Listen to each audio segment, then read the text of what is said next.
आज हम आपको एनिमल हस्बेंड्री के बारे में बताएंगे। तो एनिमल हस्बेंड्री क्या है? एनिमल हस्बेंड्री का मतलब है कि जो भी एनिमल्स लाइव स्टॉक हमारे पास हैं उनका हम साइंटिफिक मैनेजमेंट करें। और इसके अंदर बहुत सारे एस्पेक्ट्स आते हैं, जैसे उनकी फीडिंग, ब्रीडिंग या उनके डिजीज़ कंट्रोल की हम बात करते हैं। एनिमल बेस्ड फार्मिंग में हम cattle, got, sheep, poultry, fish farming ये सब इंक्लूड करते हैं। अब जैसे जैसे हमारी पॉपुलेशन बढ़ रही है तो और साथ साथ हमारे लिविंग स्टैंडर्ड भी इंक्रीज़ हो रहे हैं, तो जो डिमांड है मिल्क, एग और मीट की, उसके साथ साथ वो भी बढ़ती चली जा रही है।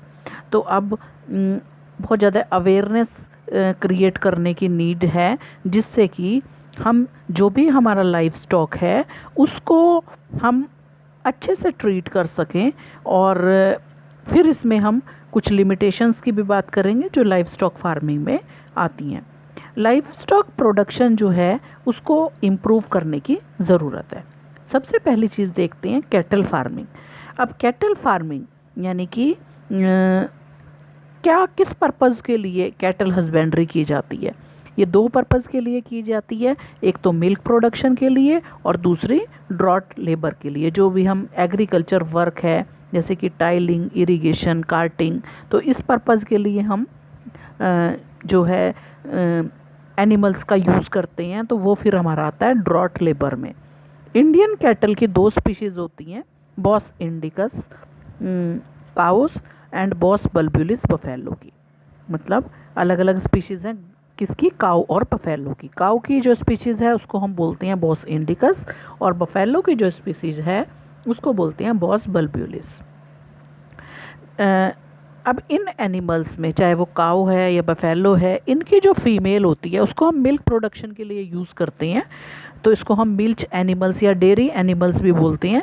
जबकि जिन एनिमल्स को हम फार्म लेबर के लिए यूज़ करते हैं उनको हम ड्रॉट एनिमल्स कहते हैं। मिल्क प्रोडक्शन डिपेंड करता है कुछ एक्सटेंट पर कि किसी भी जो भी मिल्च एनिमल है उसका लैक्टेशन पीरियड कितना है। अब लैक्टेशन पीरियड क्या होता है? लैक्टेशन पीरियड का मतलब है कि काफ को के बर्थ के बाद वो एक पर्टिकुलर स्पेसिफिक टाइम पीरियड में ही मिल्क प्रोड्यूस कर सकता है। तो हम मिल्क प्रोडक्शन को इंक्रीज़ कर सकते हैं। कैसे इंक्रीज़ कर सकते हैं? उसको इंक्रीज़ किया जा सकता है कुछ हार्मोनल ट्रीटमेंट देके। तो इसके लिए हम क्या करते हैं कि बहुत सारी इसकी काऊ और बफेलो की अलग अलग ब्रीड्स यूज़ करते हैं। कुछ एग्जॉटिक ब्रीड्स हैं, कुछ फॉरेन ब्रीड्स हैं। तो इसमें आती है जर्सी, ब्राउन स्विस, ये हम सेलेक्ट करते हैं क्योंकि इनका जो लैक्टेशन पीरियड है, यहाँ पर आपको इंडिजीनियस मिल्क ब्रीड दिखा रखी हैं। तो अब क्या है कि इनका जो लैक्टेशन पीरियड होता है वो ज़्यादा होता है, जबकि जो लोकल ब्रीड्स होती हैं, रेड सिंधी और वो जो है बीमारियाँ उनको कम लगती हैं। ठीक है, तो अब दोनों के अंदर अच्छी अच्छी क्वालिटीज़ हैं, तो इन दोनों क्वालिटीज़ की जो एक का मेल ले लिया, एक का फीमेल ले लिया, तो उनकी क्रॉस ब्रीडिंग करवा के हम डिज़ायर्ड क्वालिटी के जो एनिमल्स हैं उनको ले सकते हैं। अब कोई भी हम कैटल फार्मिंग कर रहे हैं या कोई भी एनिमल हस्बेंड्री कर रहे हैं, तो उसके लिए हमें कुछ बेसिक सी चीज़ें हैं जिनका हमें ध्यान रखना होगा कि प्रॉपर क्लीनिंग और शेल्टर फैसिलिटीज़ जो हैं हमें काऊ और बफेलो को देनी होगी। ठीक है, जिससे कि वो अच्छे हेल्दी स्टेट में रह सकें, उनसे जो मिल्क प्रोडक्शन है वो क्लीन मिल्क हमें मिल सके। इसके लिए साफ़ सफाई का ध्यान रखने के लिए हमें क्या करना पड़ता है? इसके लिए हमें रेगुलर ब्रशिंग करनी पड़ती है, जिससे कि जो भी डर्ट वगैरह है या लूज़ हेयर हैं वो रिमूव हो जाएं, और साथ साथ इनको रहने की भी अच्छी सी जगह प्रोवाइड करनी पड़ती है जो वेल वेंटिलेटेड हो, रूफ्ड हो वो एरिया, जिससे कि वो रेन, हीट, कोल्ड इस सब से जो भी जानवर है वो बचा रहे। इसके अलावा जिस जगह पर भी हम कह रहे हैं उसका फ्लोर भी जो है वो स्लोपिंग फ्लोर होना चाहिए, कि जिससे कि जब भी वो यूरिनेशन वगैरह कर रहे हैं तो वो जल्दी से वो स्पेस जो है वो ड्राई हो जाए और क्लीनिंग उस जगह पर रहे।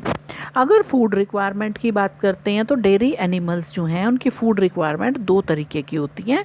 पहली होती है मेंटेनेंस रिक्वायरमेंट, जो क्या करती है, वो मेंटेनेंस फूड जो होता है वो उस एनिमल को हेल्दी लाइफ जीने के लिए ज़रूरी होता है। और दूसरी होती है मिल्क प्रोड्यूसिंग रिक्वायरमेंट, जिसमें जो कब दी जाता है उस तरह का फूड सिर्फ लैक्टेशन पीरियड में किसी भी एनिमल का। तो अब एनिमल फीड के अंदर हम दो चीज़ों को काउंट करते हैं, एक होती है रफेज जिसमें मेनली फाइबर होता है, और दूसरे होते हैं कंसंट्रेट्स जिसके अंदर फाइबर तो लो होगा लेकिन हाई लेवल में प्रोटीन्स या दूसरे न्यूट्रिएंट्स प्रेजेंट होंगे।